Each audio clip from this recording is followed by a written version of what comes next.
مساء الخير من بيروت مع محطة جديدة من مؤسسة ميش ضياء وبالتعاون مع السفارة الأمريكانية. واليوم الحديث هو عن محادثات فيينا، وأيضا هالبانل رح يكون باللغة الإنجليزية مع الترجمة باللغة العربية. The Maish Dia Foundation Media Institute is conducting this panel entitled Vienna Talks, Expected Outcomes and the Aftermath Effects on Lebanon and the Region under the project Renewing Lebanon's Political and Economic Structures in partnership with the Public Affairs section in the U.S. Embassy in Beirut. My guests for tonight in the studio are Dr. Tariq Mitri, former minister in Lebanon, most welcome. Hello. Dr. Sami Nader, economist, Middle Eastern Affairs analyst, former advisor to Lebanon's Minister of Labor. Good evening. Good evening. And on Zoom I have Ms. Randa Slim, Senior Fellow and Director, Conflict Resolution and Track Dialogues Program, Middle East Institute, and Fellow SAIS, Foreign Policy Institute, John Hopkins University. What an impressive CV, Ms. Randa. Good evening, most welcome. And Mrs. Andrew Tabler, Martin J. Gross Senior Fellow, most welcome. I'll start in the studio with Dr. Tariq Mitri. You have been a minister in previous governments, and you know what's at stake in the Vienna talks for Lebanon specifically. Let me start with this specific topic, how it will affect Lebanon before going to the Vienna talks. The dialogue between the US and Iran, and how it will affect the whole region. What do you think how do you think it will affect Lebanon specifically? I wouldn't rush and give an answer. I think it will affect Lebanon in some indirect ways, and it will take time before we see those effects. As far as I know, I mean, if the Vienna talks are going to succeed after the Russians have made it a little more complicated, I think there is a willingness to go more swiftly, and therefore those talks might succeed. To the best of my knowledge, the discussion is restrictive on the nuclear issues. And as the previous one in 2015, whereby the only agreement was about the nuclear program and the lifting of the sanctions on Iran. Now, if I may mention a name, Bill Burns, who was Deputy Secretary of State, and then he's now Director of the CIA, led the preliminary American-Iranian negotiations in Oman. And he wrote in his memoirs, the memoirs are called Back Channel, and there is a chapter on this back channel, where you could, and he confirmed it orally in a conversation I had with him, that there was some regret that the position of the Americans at that time was caricatured. So by many, Arabs and non-Arabs included, they thought that the fact that the scope of the negotiations was limited to the nuclear program meant that the Americans didn't care much about Iran's meddling into Arab affairs. I think that the US cares about the region and doesn't look with appreciation to the fact that Iran exports instability. Now, what leverage do they have once an agreement is concluded to put pressure on Iran? How much political will there be remains to be seen. Ms. Randa Slim, over the past weeks, we witnessed Russia's position, especially after the Ukrainian invasion. Do you think that the positive signals after these fears, some positive signals in the last hours, make it more probable that we will reach a deal in the coming weeks? At least from my perspective and from what I'm hearing from people in DC is that we are getting close to reaching a deal. There is one sticky point, which is the delisting of the IRGC, the Revolutionary Guards, on which Iran is insisting, and for which President Biden faces a hard political pathway, especially with Congress. There was recently a hearing in the Senate Foreign Relations Committee by Mr. Robert Malley, who's leading the negotiations in Vienna, and Mr. Brett McCurk, who's in charge of the Middle East file on the National Security Council in the White House. And looking at the tweets from the senators who were attending the briefing, except for maybe few Democrats, there is a bipartisan rejection of the delisting of the IRGC by the United States. And so the question is, will Iran accept, to go forward with the deal without the delisting of the IRGC? What will it get in return?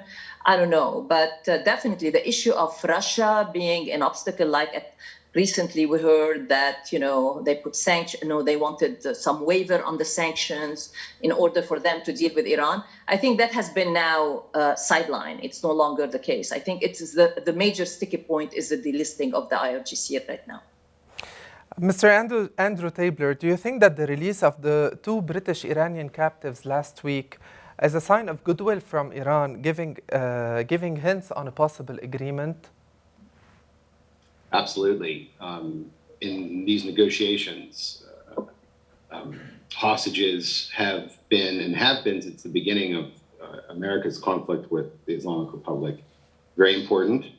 The administration has also telegraphed that these have to be settled, and their release is a good sign. There is, I believe, one prisoner who was released and then not released, so to speak, and that's a problem. And there's a lack of trust between the different sides. Whatever is decided has to be clear and cut if anything is going to be given away on the American side, most particularly because, as Randa mentioned, there's a lot of considerable congressional scrutiny. And also, of course, there's the usual election cycle. So a few years from now, a new administration can come to power and simply, as they did in the last, rip up the agreement and go in a different direction. Dr. Sami Nader, in the same state of mind, we witnessed in the past few days positive Gulf positions towards Lebanon after the diplomatic crisis in the past month. Do you think that we can put these signs under the positive vibes that a close agreement is being reached and it's a whole region being reformed under it? Definitely, but I'm not sure that the GCC countries are looking very or are too much excited about any possible deal with Iran. I would like to focus on this point that Mrs. Saleem mentioned, and it seems to be that it is the crucial point, the delisting of the Revolutionary Guard as a terrorist organization. And this will have a direct impact on Lebanon and on the region. Because it is, in a way, it is legitimizing. If it happens, it will legitimize Hezbollah when it comes to Lebanese affair. And Hezbollah is the party in charge and in control. Because at the end of the day, it's no secret that Hezbollah is an integrated part of the Revolutionary Guard. And how will the GCC countries look at this possible movement? And this, if it is happen, the question is at what price? What Washington will ask in return? The price will be restricted to the nuclear details or nuclear issues, or is there any guarantees when it comes to Iran behavior and the Revolutionary Guard behavior in Yemen and Lebanon? And this, it seems to me, the crucial question today, because it has always been Iran's position that we go back to the JCPOA and we refuse to talk about other issues related to the missile, to the Iranian behavior in the region or this malign behavior in the region, human rights issues. But the simple fact that today the crucial and pending point is the Revolutionary Guard, that means they are obliged to tackle these three issues: missile, Iran strategies in the region, the proxies, Hezbollah including the proxies, and human rights issues. Mrs. Slim, what is your input on this? Do you think that all these issues will be handled at once, or will the deal just be narrowed down to what's related to nuclear weapons? I think the deal is going to be focused on nuclear weapons. Sanctions will remain. Some of the Trump administration sanctions will remain, of course, but many of them will be lifted, especially those that are supposedly not related to the nuclear. That are related, that are in contravention of the JCPOA agreement. But the human rights sanctions will remain. Other kinds of sanctions will remain on Iran. I think it's going to be very hard for the U.S. administration, given what Andrew just said, the electoral calendar coming November, where according to all polling, and things can change between now and November, the Democrats are likely to lose both houses in the Congress, both the Congress and the House and the Senate. Yes. And so if that's the case, it's going to be very hard for them to even push even more. So if they can get the nuclear deal, and that's where the rush, I think, because they know the political reality they are facing in November, I think if they can get the nuclear deal, I think the promise of a longer, stronger deal that they started with early in the administration, focusing on, what Sami has just mentioned, the expansionist program of Iran in the region, the ballistic missiles. I don't think they are going to have the bandwidth, especially with what's going on in Ukraine, to really address that going forward, especially come November and after November. Dr. Mitri, you seem to agree on what Mrs. Slim is saying. I do agree.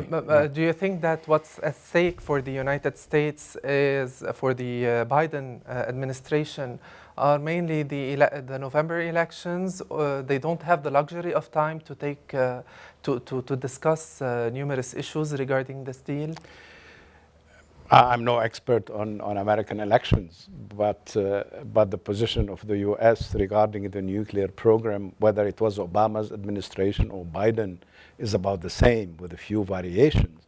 And it has been concentrating on the nuclear program. And you hear some of the high-ranking American diplomats tell you, but look, if this is concluded, if part of the sanctions are lifted and some are kept, then that will push Iran to act more responsibly in the region. That's the best answer you can get. Mr. Tabler, Iran is asking for economic guarantees in case a future U.S. administration repeats Trump's abrogation. In what sense are these guarantees efficient in reaching the agreement? Well, for that to be a guarantee, it would have to be a treaty, which it's not going to be. So I'm not sure. I think it's probably going to be worth something while the Biden administration is in power, watered down by, as Randa mentioned, likely defeat by the Democrats in the House of Representatives and the Senate.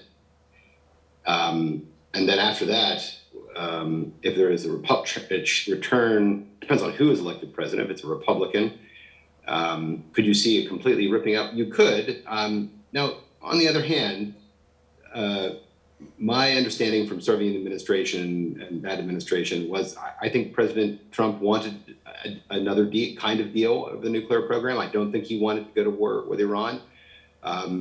But he did have his ears open to our allies, U.S. allies in the region. And this is going to be the real change, I think.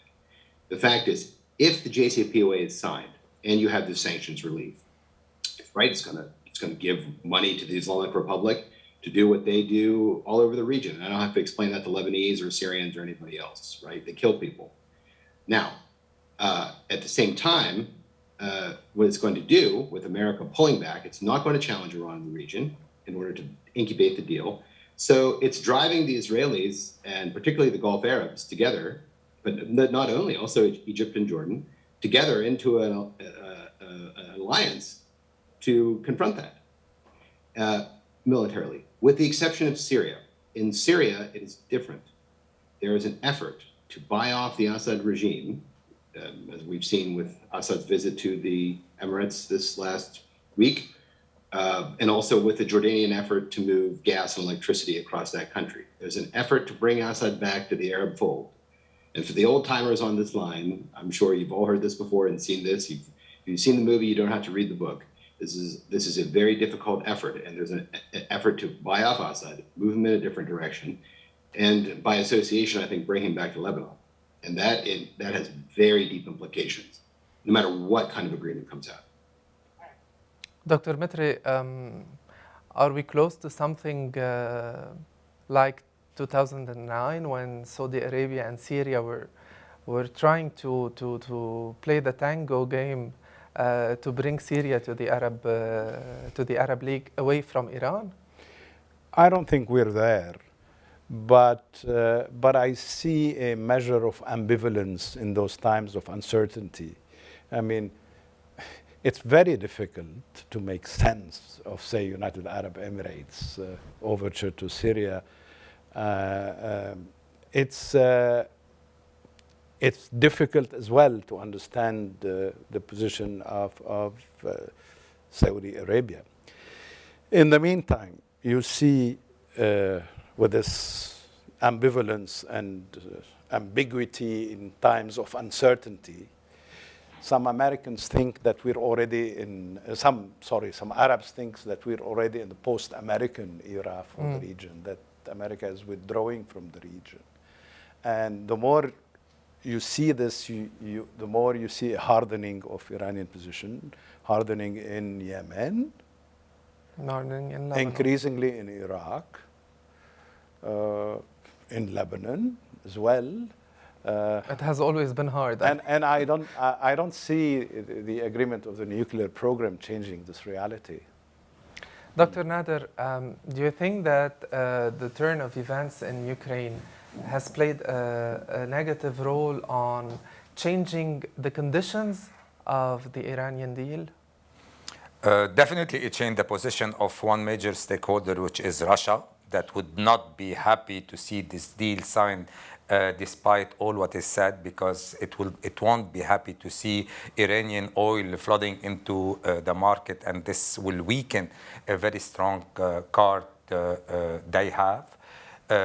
In that sense, secondly, it defocused U.S. attention from the Middle East. So definitely today the priority for Washington is one, dealing with this crisis, then dealing with China rising power. This is why what we're seeing we're seeing a growing concern among the traditional American allies who are keeping a distance from Washington regarding this. So it is a bit surprising, like the diplomatic dynamic the last days, to see, I mean, America traditional allies getting together without America. Egypt, Saudi Arabia, Israel, and because they have a common position when it comes to this Iranian deal and the possible threat that it will not deal with strategic issue, with major concerns from their perspective, and it would be restricted to only the nuclear ones. Mrs. Slim, do you think that the United States can play a role of calming her allies in the region regarding the strategic role of this agreement? Look, I think if, and it is a big if, because as the spokesperson, State Department spokesperson Ned Price said recently when he was asked about the deal, it's neither imminent nor certain. And so there is a big if. that the deal will be signed and they can overcome this delisting issue, which seems until now to be a big issue for the Iranian side. And I don't know, I don't see how Biden can get around it given the politics in Washington, D.C. right now. So I think they need to engage, the administration needs to engage in a how to say, sales trip to the region and, send people that the region trusts. The problem is that many of the figures in the current administration, and I'm going to be very blunt, are not trusted by the region. They see them as, holdover from the Obama administration. They did not trust them then. They don't trust them now. And so, I don't know. I mean, the administration needs to come up with somebody who is trusted by the people in the region to come and sell the deal, once the deal is done. However, the whole issue of retrenchment and withdrawal, I think definitely there is a deprioritization of the Middle East in the United States. And that started with Obama, continued with Trump, taking full speed with Biden, especially given what's going on in Europe. It will continue. I think that train has left the station. It's just going to gain momentum as we move forward and as the region's, role in the international energy markets going forward, with the green energy, with other sources, alternative sources of energy, the role of the region itself is going to decrease. And so on the international stage.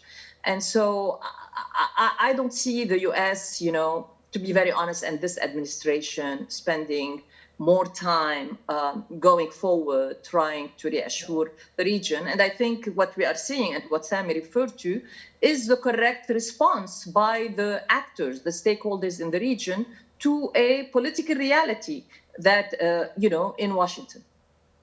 Dr. Mitra, are you afraid that when the Middle East is not a priority, just like Mrs. Slim said, to the United States, that it will worsen the situation in most of the countries where Iran has main power?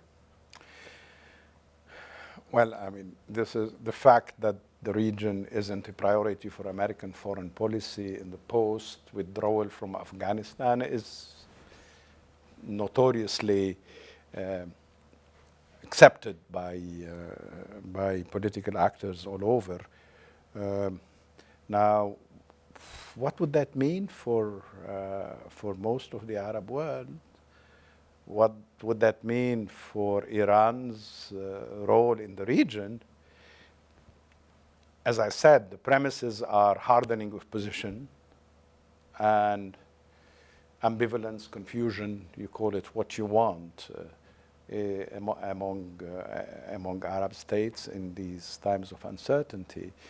Now, I'm not suggesting that the situation will be significantly worse than it has been, but instability will remain with us in the region for quite some time, I believe. Mr. Tabler, do you think that the United States is losing some of its allies in the post-Ukrainian war period, and it will make it worse for the Biden administration to gain ground when it comes to these negotiations?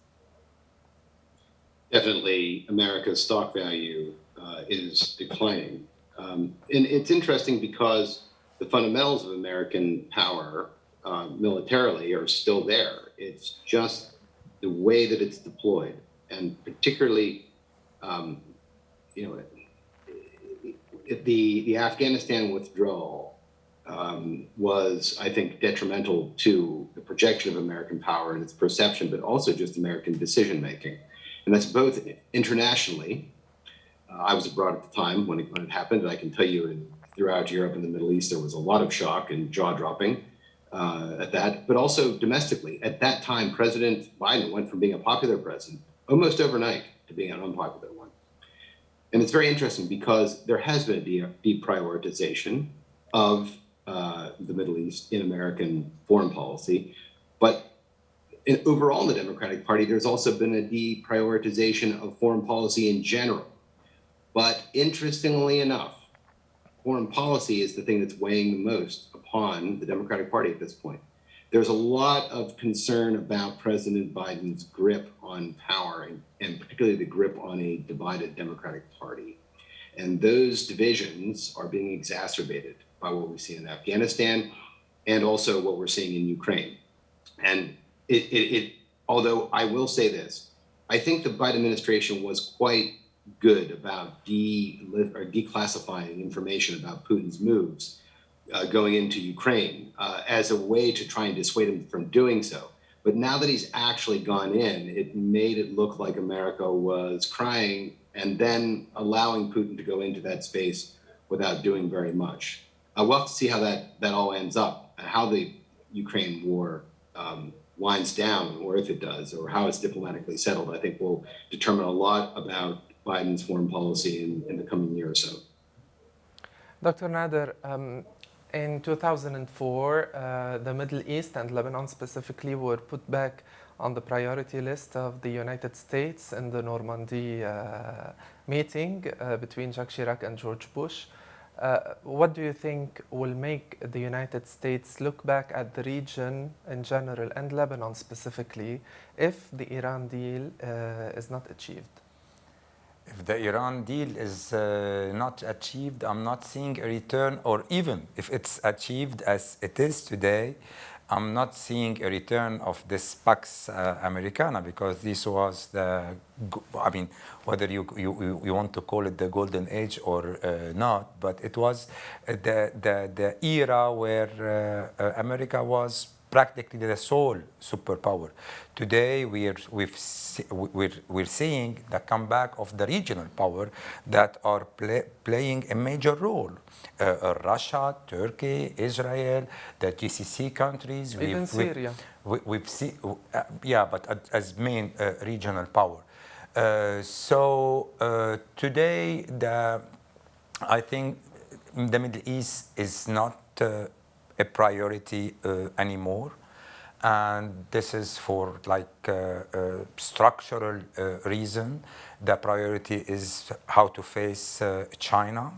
China on one hand, Russia and its threat over Europe, and when it comes to the Middle East, even saving this deal. I'm not seeing, maybe the colleagues in Washington know better, but I'm not seeing such an excitement to go back to the JCPOA. I mean, if it's done, it's okay, it's less of a problem, because at the end of the day, this cannot be scored as a Biden or in the Biden legacy. At the end of the day, this is something that is Obama legacy, and it's more a reaction to Trump, who rebuked the deal. However, for instance, if America could stop Russia invasion in Ukraine, yes, this could be considered as a big achievement, as a legacy, or establishing a new balance of power with China, yes. But when it comes to the Iranian deal, the terms, if it is signed, the question is what America will get in return, what American allies are getting in return, and will they accept a comeback to the deal? If the JCPOA is signed in the proper terms, the one that they are presented to us today, I'm not seeing a dynamic that is supporting it. Mr. Slim, do you agree on what Dr. Nader is saying? What do you think are the concerns, and what is the American legacy, just like he mentioned, from signing such a deal? Look, I think President Obama then and President Biden now are correct in assuming that restraining Iran's nuclear program will remove one source of instability in the region. They are correct in that, and the deal will achieve that. Although now, because of the sunset clauses, some of them will expire. in a couple of years, it's to be seen how long can this source of instability be restrained. But it is the assumption, the prevailing, I mean, the driving assumption of the why America went for those negotiations with Iran still prevails. The other part of the assumption that at the time drove the Obama administration, which I no longer think drives this administration, although, as I said, a lot of the people who are in this administration in charge of this file were part of those negotiations and also in charge of those policies in the Obama administration. I think the part that drove then at the time, the Obama administration, the second part, is what President Obama said in 2016 in his interview with the Atlantic magazine when he said, you know, it's time for Saudi Arabia and Iran to share the neighborhood and to institute some kind of a cold peace. And by striking this this nuclear deal and removing that source of instability, that create a political context for the two countries to do that. Look, I think that is no longer valid for the administration. I think there are no more, illusions that a deal like this can achieve that. But at the same time, we are seeing the region engaging its own, especially Arab Gulf allies, engaging in their own de-escalation attempts with Iran. So there is two trends in the region. There is, on one hand, a retrenchment, some form of a new alliance, as we have seen in the recent Sharm el-Sheikh meeting, and that could be interpreted as definitely anti-Iran and part of getting ready to confront Iran on the regional issues. That's part. But also there is another trend. You have Iranian-Saudi meetings in Baghdad. You have meetings at the highest level between Emirati officials and Iranian officials. You have Emirati officials saying openly, publicly, they are committed to a de-escalation strategy in the region. So you have these two trends in the region right now, and I don't think America can influence either.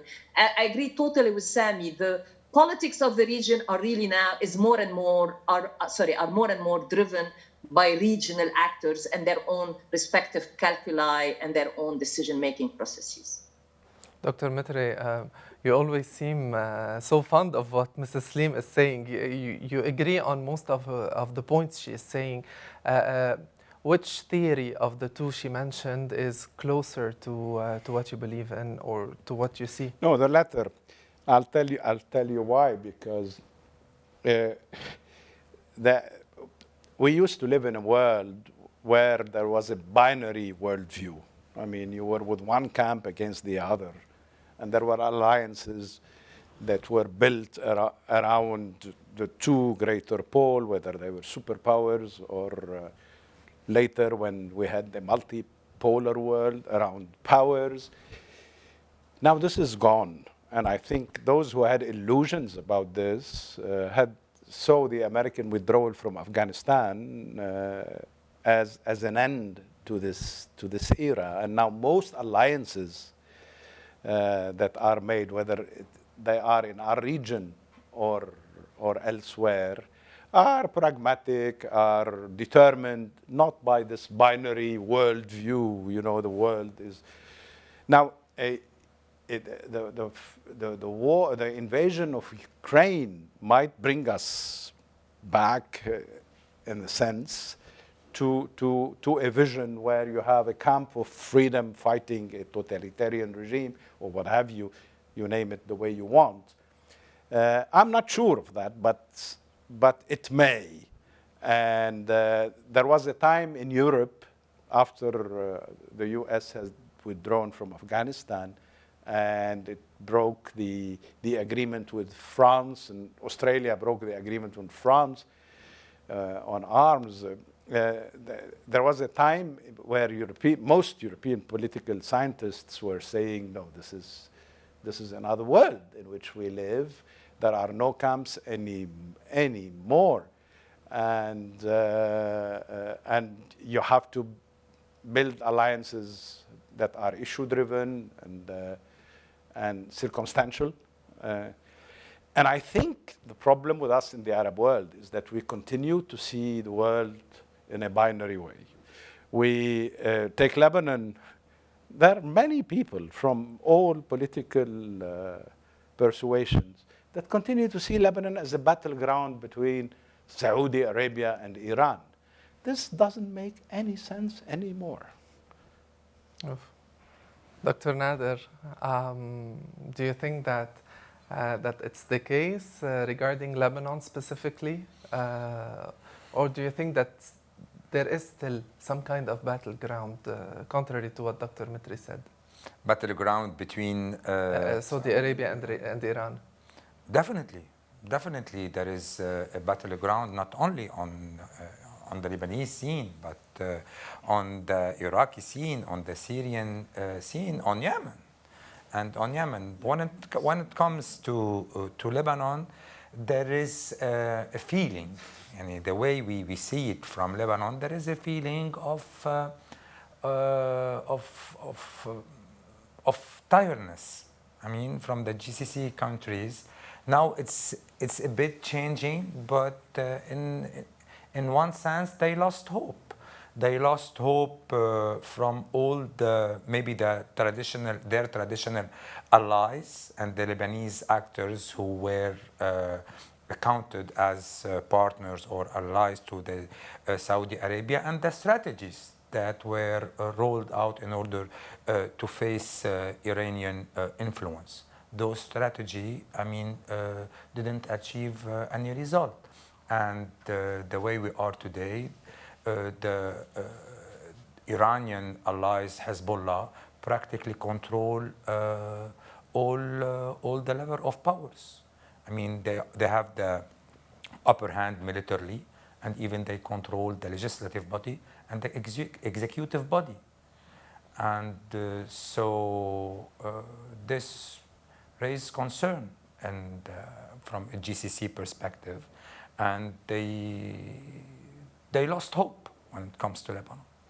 Mr. Tabler, what about the regional players other than the US and Russia? What about Turkey? What about Israel? What about, we talked about the GCC countries.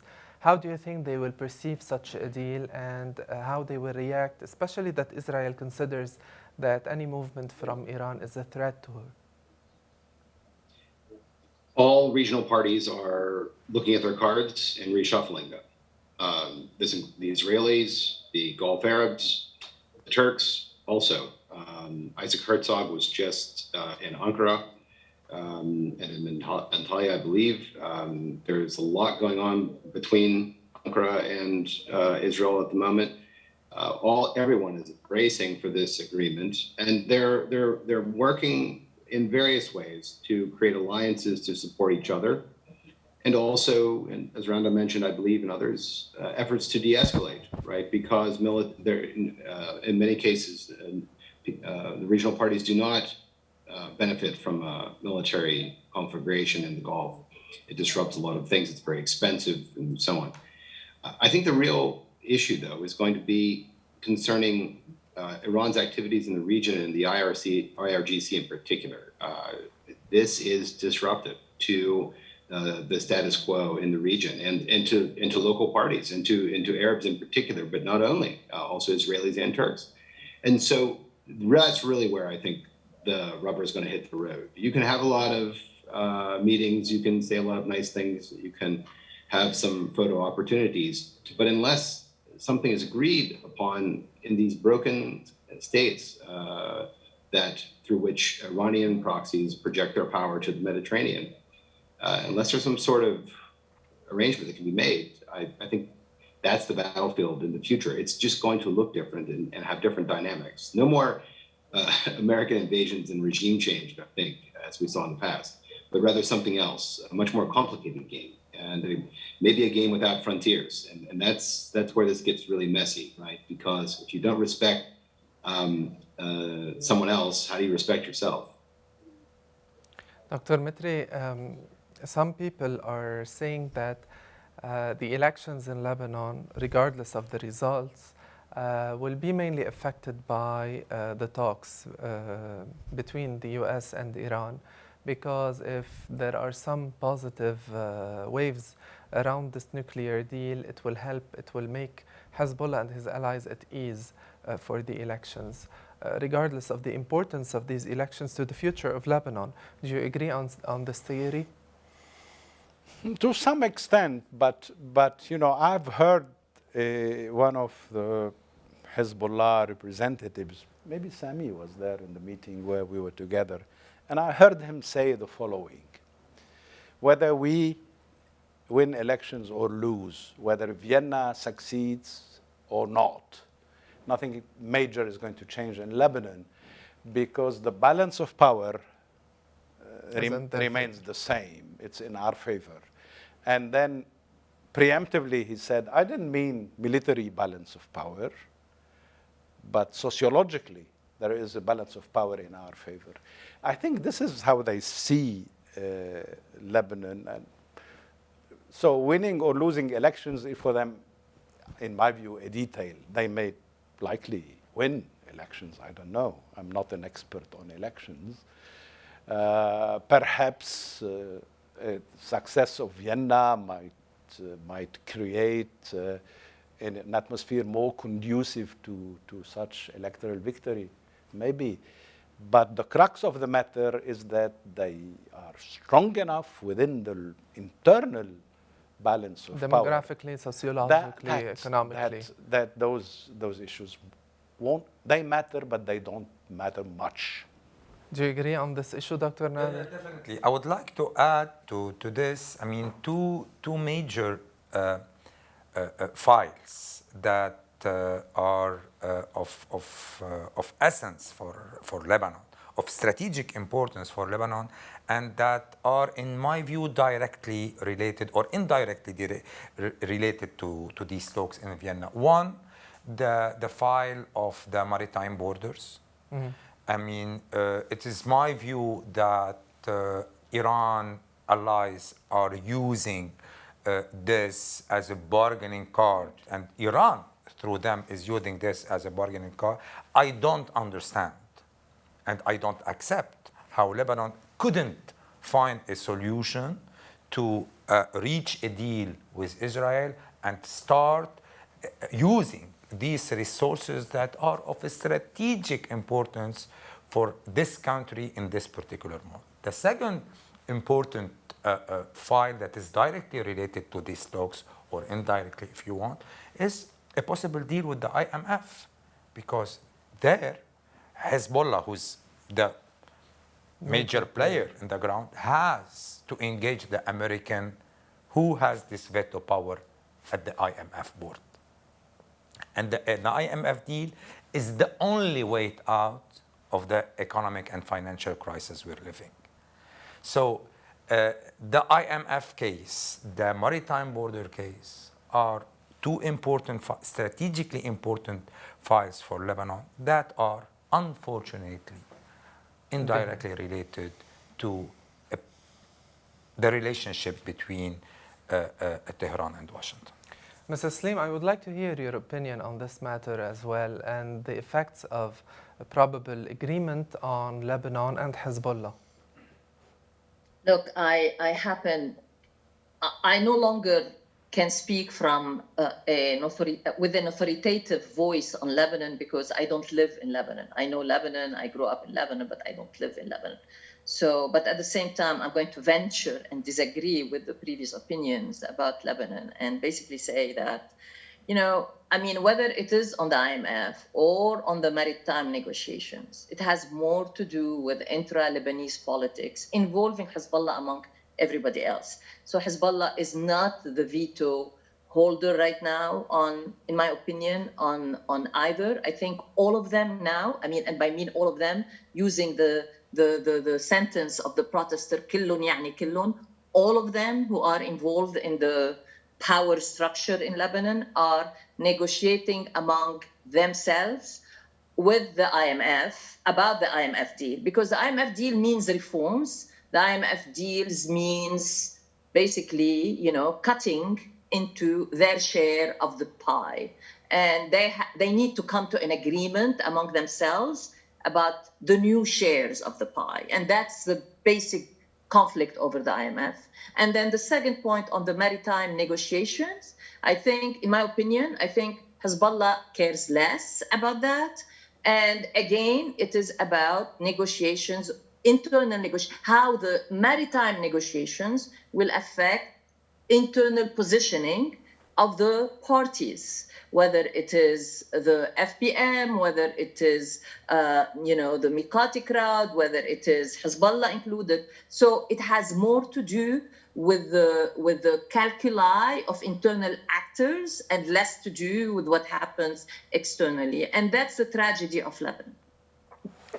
For our last round of questions, I would like to hear from each one of you, how do you think that an agreement or a non-agreement can affect our world, at least for the coming years?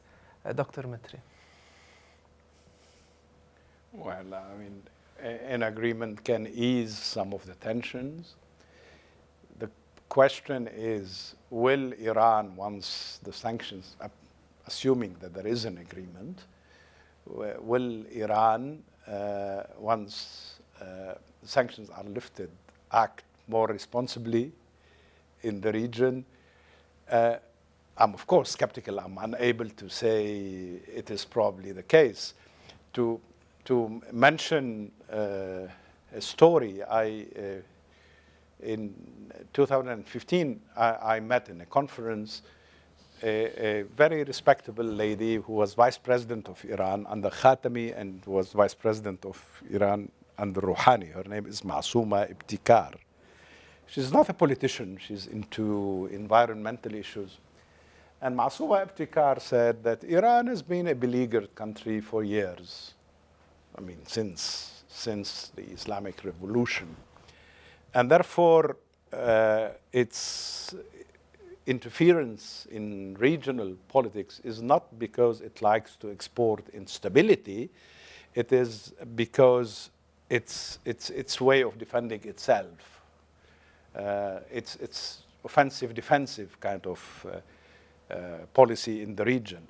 Now, if the sanctions are lifted and Iran is treated like a normal state, we might be more inclined to act responsibly.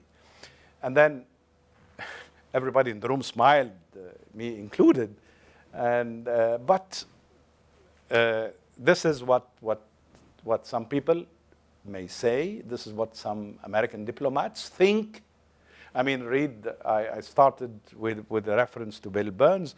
Read his book. I mean, it's their assumption as they moved forward in their diplomatic negotiations was that it will get better for the region. Not just it's true that it was about the nuclear program, but it will ease some of the tensions in the region.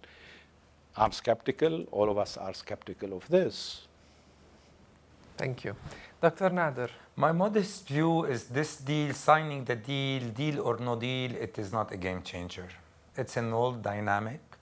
And if a deal is signed, nothing would be more than the JCPOA that at that time did not usher an era of stability like those who signed it had hoped for. And this is if it is signed.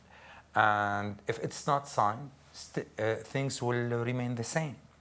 And today there is a new dynamic. There are a new balance of power, a new player, as we were saying, and we have a new trend that are here to shape the Middle East, something else than this old dynamic that will vanish soon, I think. Mrs. Slim, your input. Well, let me build on what Dr. Nader had just said, which is, one, when the deal was signed by the Obama administration, it did not lead to lessening of regional instability, especially to funding of regional proxies by Iran.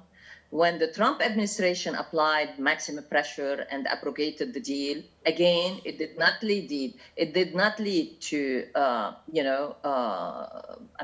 to stopping Iran from funding region proxies and doing what it wanted to do in the region. And I don't see the deal, if it's signed this time, is going to impact that. I go by what the Supreme Leader Khamenei said recently during, I forgot, a speech or an interview, I think more likely a speech, when he said those who think that we are going to abandon our regional project or our ballistic missiles are amateurish and naive. I think this is the true voice of Iran. So and that's where the question, I mean, even if the Iran signs the deal now, are they ready to change their political trajectory in the region? Are they ready not to abandon, but at least to start playing fair, to start, to have, to respect the states of the region, to respect the governments of the region, not to support non-state armed groups that do not act and perform under under the rule of law of the state where they operate. And so that's the question. That's, in my opinion, the question that's going to face all of us in the region going forward. Is Iran ready, to change what it has been doing until now in the region? Because I see the Arab Gulf allies really extending, a hand to Iran. I'm not sure whether Iran is ready to extend the hand again. Thank you. Mr. Tabler. Yes. How do you think that an agreement or a non-agreement will affect the world? Well, I think a few things. First, on the issue of if there is an agreement, then Iran's nuclear program will be delayed. And sometimes that's the way diplomacy works, or anything else. And that will kick the ball down the road, and people will make their bets. If there is not an agreement, then Iran's efforts to acquire a nuclear weapon will likely go forward and perhaps accelerate. And that will lead to Iran being closer to that capability, and also others in the region having to take arrangements and to make arrangements to confront that, also in terms of their own nuclear activities or potential purchase of nuclear activities. And that's where the proliferation aspect of this comes in. And so neither option is good. Sometimes you have to play for time, but the question is, what's the quality of time? What happens during that time? And is this going to be any different than the last time when the JCPOA was signed? If it's not, I don't think we're going to have increased peace in the region. I think we're going to have more instability, and we're going to have America's allies going elsewhere, looking for the kind of security that America used to offer them. Thank you for your input. I would like to thank you to be part of this panel. Mr. Andrew Tabler, Mrs. Randa Saleem, Dr. Sami Nader, Dr. Tariq Mitri. Thank you for these valuable thoughts on whether this world will be able to change or be at ease after a probable nuclear deal with Iran or not. I would like to thank as well the Maishidia Foundation Media Institute and the Public Affairs section at the U.S. Embassy in Beirut for organizing this project, this panel entitled Vienna Talks, Expected Outcomes and the Aftermath Effects on Lebanon and the Region, under the project Renewing Lebanon's Political and Economic Structures. Thank you. Thank you. Thank you.